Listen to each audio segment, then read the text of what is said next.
I'm Jenny Nedelsky, and my major research project is to fundamentally transform how we do work and how we do care.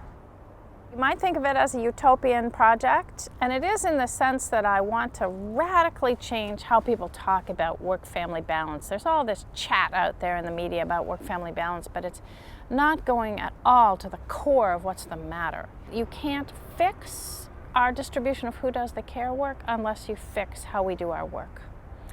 And the structure of care is itself absolutely central to justice. We organize care around hierarchies of disadvantage.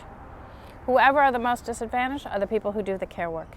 Both care and the people who do it are denigrated. So my proposal is that everybody should do paid work, but no more than 30 hours a week, no less than 12, and everybody, no exceptions, no matter how important and especially talented you are, everybody does unpaid care work.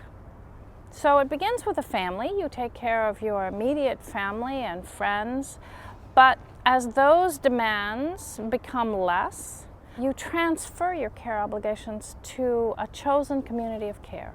And different people will choose different kinds of communities, some their geographic location, some may be a spiritual organization, a political organization, can be anything, where you take on very serious responsibilities for mutual care. And it's not quid pro quo, it isn't you return what I did for you, it's that we all look out for what each other's needs are. And I envision this as really being transformative in how we relate to care and how we relate to each other. These will become central bonds in our lives, and everybody will have them. So right now, the people who make public policy, whether privately in corporations or publicly in government, most of them are men with almost no experience of care.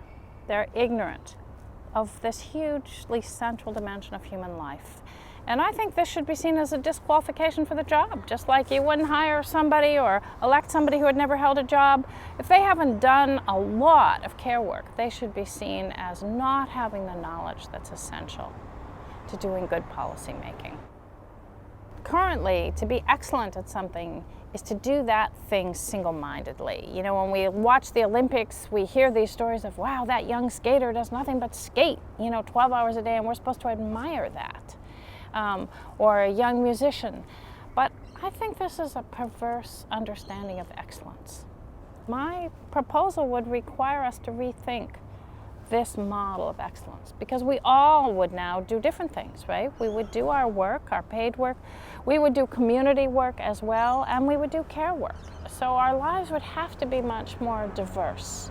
And this is a project that I really want to see implemented. This is not just a kind of utopian picture I have in mind. And the next stage of the project, I want to be meeting with people in labor unions, in the environment, because this fits really nicely with environmental concerns. My proposal would radically reduce production and consumption, and this is one of the best places I know to think through those problems.